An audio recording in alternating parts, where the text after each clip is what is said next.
आप जिसे अपनी सुबह की ताज़ा चाय और सेहतमंद सलाद समझ रहे हैं, असल में वो जहर है। क्या कहेंगे आप अगर मैं कहूँ कि हमारी थाली में परोसा जाने वाला खाना अब सिर्फ हमारा पेट नहीं भर रहा, बल्कि हमारी रगों में केमिकल्स भी घोल रहा है। हैरानी की बात यह है कि जिस खाने को दुनिया के बड़े बड़े देश खतरनाक मानकर अपने दरवाजे से ही रिजेक्ट कर दे रहे हैं, वो खुलेआम धड़ल्ले से भारत के बाजारों में बेचा जा रहा है और हम उसे बड़े चाव से रोज खा भी रहे हैं। ये कोई सिस्टमैटिक फेलियर का मामूली किस्सा नहीं है, बल्कि करोड़ों भारतीयों की सेहत के साथ खेला जा रहा एक खेल है। जब पूरी दुनिया जानलेवा केमिकल्स को छोड़ चुकी है, तो भारत में ये आज भी बिना किसी रोक टोक के क्यों बिक रहे हैं? क्या हमारा इम्यून सिस्टम दुनिया के बाकी देशों से अलग है, या फिर चंद कंपनियों के मुनाफे के आगे हमारी सेहत और हमारी जान की कोई वैल्यू नहीं बची? नमस्कार, मेरा नाम वरुण है और आप देख रहे हैं जिस्ट। यूरोप में भारतीय मसालों का रिजेक्शन रेट जो पहले महज 5% हुआ करता था, वो अब बढ़कर सीधा 20% पहुंच चुका है। ये data federation of Indian spice stakeholders का है। 11 जून को चीन ने भारत से भेजे गए लाल मिर्च के कुछ कंसाइनमेंट्स को रिजेक्ट कर दिया था। जापान ने भी भारतीय आमों को बैन कर दिया है। पिछले 40 सालों में ऐसा दूसरी बार हो रहा है। इससे पहले 2024 में MDH और एवरेस्ट जैसे बड़े ब्रांड्स को दुनिया के 5 देशों ने बैन कर दिया था। वजह हर बार वही थी, पेस्टिसाइड्स रेसिड्यू, यानी कीटनाशकों के खतरनाक अवशेष। लेकिन हैरान करने वाली बात यह है कि यही खाना भारत के बाजारों में बिना किसी इक्विवेलेंट टेस्टिंग के खुलेआम बेचा जा रहा है। एक RTI के जरिए मिले डेटा के मुताबिक साल 2022-23 में भारत में जितने भी फूड सैंपल्स टेस्ट किए गए थे, उनमें से 35.9% में पेस्टिसाइड रेसिड्यूज पाए गए। जब ये मामला आगे बढ़ा तो सरकार ने पार्लियामेंट में बताया कि साल 2022 से 2025 के बीच कुल 86,401 सैंपल्स टेस्ट किए गए थे, जिनमें से महज 2.8% ही फसाई लिमिट से ऊपर थे। यानी कागज पर सब कंट्रोल में है, लेकिन खेल इसी डेटा के पीछे छिपा है। दरअसल फसाई की जो अपनी तय लिमिट्स हैं, वो यूरोपियन यूनियन यानी EU के मानकों के मुकाबले कहीं ज़्यादा लिबरल है। यही वजह है कि जो भारतीय खाना फसाई की गाइडलाइंस के हिसाब से भारत में बिल्कुल लीगल और सेफ माना जाता है, वो यूरोप पहुंचते पहुंचते कड़े मानकों पर फेल हो जाता है और अंततः रिजेक्ट कर दिया जाता है।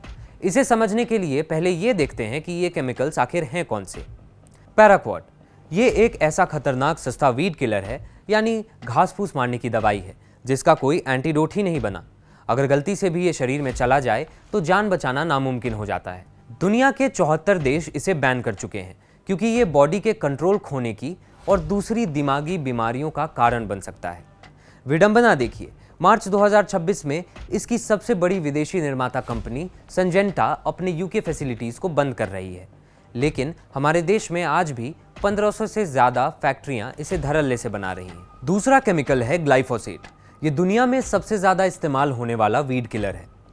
साल 2015 में WHO ने इसे एक ऐसा केमिकल कहा था जिससे कैंसर होने का खतरा रहता है। इस बात को लेकर पूरी दुनिया के वैज्ञानिकों में बहस चल रही है, लेकिन भारत में बिना किसी परवाह के ये आज भी सबसे ज़्यादा इस्तेमाल होने वाले केमिकल्स में से एक है। तीसरा है क्लोरपिरोफॉस। भारत में ये 1977 से इस्तेमाल हो रहा है। ये बच्चों के दिमागी विकास को रोकता है और कैंसर का खतरा बढ़ाता है, इसीलिए 40 से ज़्यादा देशों ने इसे बैन कर दिया है। इसका सबसे डरावना सच ये है कि यूरोप में इसकी जितनी लिमिट तय है, भारत सरकार ने फलों पर उससे 50 गुना ज़्यादा लिमिट तय कर रखी है।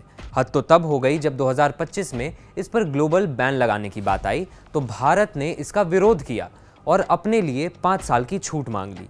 इन तीनों के अलावा और भी कई खतरनाक केमिकल्स हैं जो हमारे खेतों में अब भी इस्तेमाल किए जा रहे हैं। लेकिन क्या ये पेस्टिसाइड्स वाकई इतने खतरनाक हैं?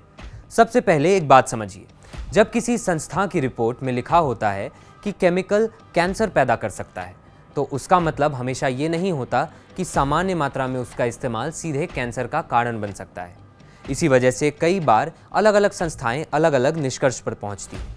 एग्जाम्पल के लिए 2015 में IARC यानी international agency for research on cancer ने ग्लाइफोसेट को प्रोबेबली कार्सिनोजेनिक यानी संभावित रूप से कैंसर पैदा करने वाला बताया।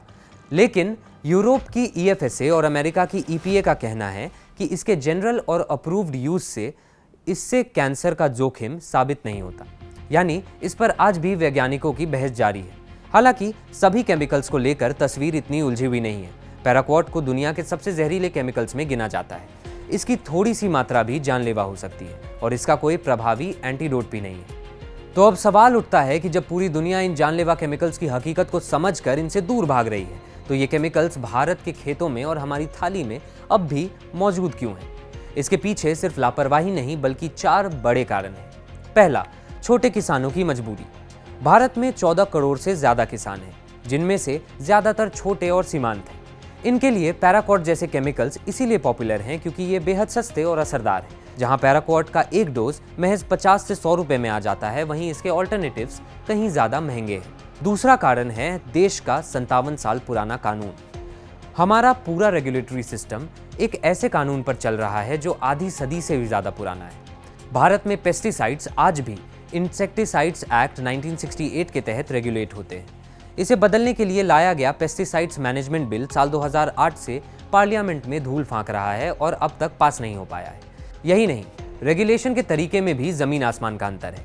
यूरोप कई मामलों में प्रिकॉशनरी अप्रोच अपनाता है। अगर किसी केमिकल को लेकर गंभीर चिंता सामने आती है तो उस पर रोक या कड़ी पाबंदियां लगाने की संभावना ज्यादा होती है। वहीं भारत तब तक केमिकल्स का इस्तेमाल जारी रखता है जब तक उनसे होने वाले नुकसान पूरी तरह साबित न हो जाएं। तीसरा कारण है फूड सिक्योरिटी का तर्क। सरकार हमेशा ये स्टैंड लेती आई है कि अगर इन केमिकल्स पर अचानक बैन लगा दिया गया तो देश की एग्रीकल्चरल प्रोडक्टिविटी बुरी तरह से गिर जाएगी। साल 2025 में जब क्लोरपिरोफॉस पर ग्लोबल बैन लगाने की बात आई तो भारत ने इसी फूड सिक्योरिटी कंसर्न का हवाला देकर 5 साल की छूट ले ली। चौथी वजह है भारी भरकम इंडस्ट्री लॉबी। इसके पीछे एक बहुत बड़ा आर्थिक खेल और कॉरपोरेट प्रेशर भी है। भारत में इन केमिकल्स को बनाने वाली करीब 1500 इंडस्ट्रियल यूनिट्स हैं। जाहिर है कि इसमें करोड़ों रुपए का बिजनेस और बड़ा इकोनॉमिक इंटरेस्ट शामिल है।